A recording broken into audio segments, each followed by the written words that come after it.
There's an entire industry to help us be better leaders. Me too, me, I'm included, right? There's an entire industry to help us be better parents. There's an entire industry to help us have better marriages. There's an entire industry to help us eat better, exercise better. And there's precious little on how to be a friend. And if you look at most of the problems that we're having in the world, rise of anxiety, inability to cope with stress, rise of depression, in worst cases, suicide, even the obsession with longevity, friendship literally fixes all those things. It is the ultimate biohack. And yet most of us are pretty bad at being friends. If you ask people, do you think you're a good friend? Most people say, yes, I'm a good friend. Okay, let's peel that onion just a little bit. Would you cancel on a friend for a meeting? Would you cancel a meeting for a friend? Oh, but my friend would understand.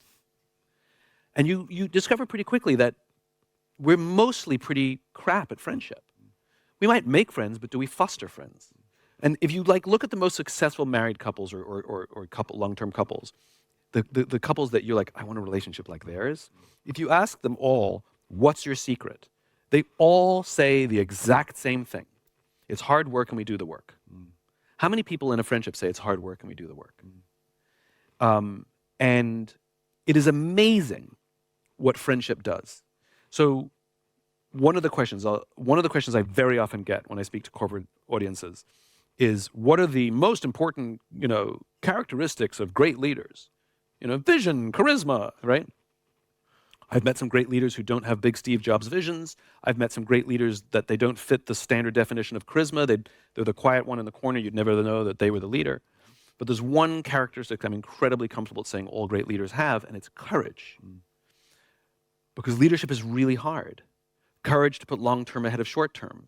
Courage to do the right thing. Courage to speak truth to power. Courage to be honest with yourself about your shortcomings. These are excruciatingly difficult things to do. Courage to keep going when all you want to do is give up. And then that raises the obvious question, well, where does courage come from? I don't believe courage is an internal fortitude where you dig down deep and find the courage. Courage is external. Like the reason you have the courage to jump out of an airplane is because of the external thing, the parachute on your back. The reason a world-famous trapeze artist has the courage to try a brand new death-defying act for the first time is because of the net. It's the external thing. And it's the same for the rest of us.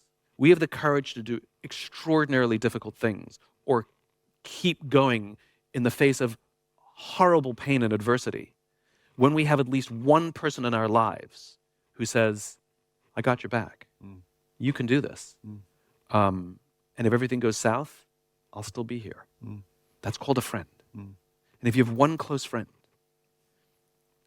at the risk of beating the dead horse, I'll give you a real-life example. So Leaders Eat Last, this book that I wrote, was the most difficult thing I ever did in my life. It was excruciating. And that's because it was so complicated. Every single chapter could have been its own book. It just kept going and going. Just to put it in context, Start With Why, my first book, is about 68,000 words. I sat down to write Leaders Eat Last. I wrote 150,000 words, and I was just getting started. And so I couldn't organize it. And I couldn't understand why all these social scientists and biologists that I was interviewing to understand the science, why they had not written my book. It seemed so obvious. Let's take the biology of human decision-making and overlay it on a corporate culture and see what it looks like. I understand now. It was impossible. And I'd been going for over a year. I'd lost 2 relationships because of it, because I was in such a bad shape. I was so stressed out. And I was sitting at my desk one evening, about 8 o'clock, 9 o'clock at night, and I gave up. I decided I couldn't do it. It beat me. And I went for a long walk, literally to plan my exit. I went through the checklist. So I'm going to have to tell the publisher I'm not finishing it. Technically, I'm in breach of my contract, which means I have to give back my advance. Okay, check, I'll do that. I'll have to publicly announce, hey, this book that I've been talking about, not going to happen. I'll be humiliated, but I'll get over it, and so will they. Check. And I literally just went through the checklist of quitting, of all the things I'm going to have to do, and emotionally prepare myself for what I was about to do. For some reason, I don't know why, I called a friend. And at the time, he was active duty in the Air Force. And he picked up the phone at 9 o'clock at night, and I don't think I said hello. I think I just asked a question. I said, what do you do when you can't complete the mission? Like, how do they train you?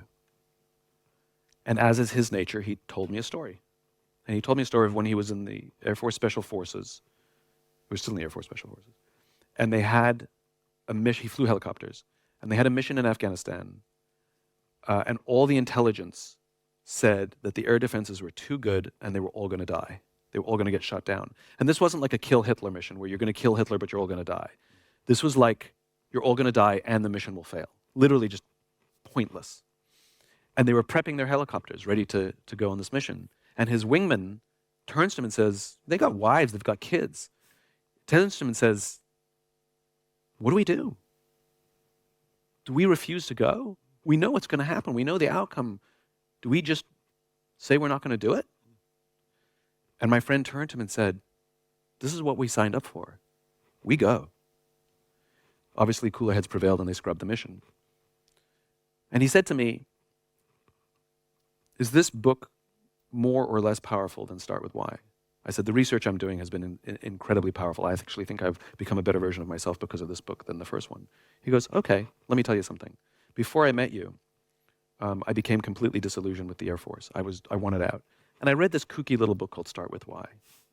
And it completely re-inspired me. And I decided I was going to stay in and be even a better leader. And I've never been happier.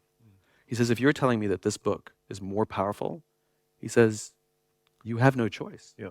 He says, this is what you signed up for. The underlying message was, and I will be with you. He didn't say, get back up on that horse. He said, I will be with you through every step of this. Yeah. And I went back and finished the book. I mean, not that night. It took me another year, but... and it was awful. The whole experience was awful, but I wouldn't quit because I knew that I had love and support. He never read the manuscript. He wasn't there helping me come up with ideas, but I knew I had a trusting, loving friend in the background, and it gave me all the courage in the world. Very cool. And that's why we need friends. Yeah.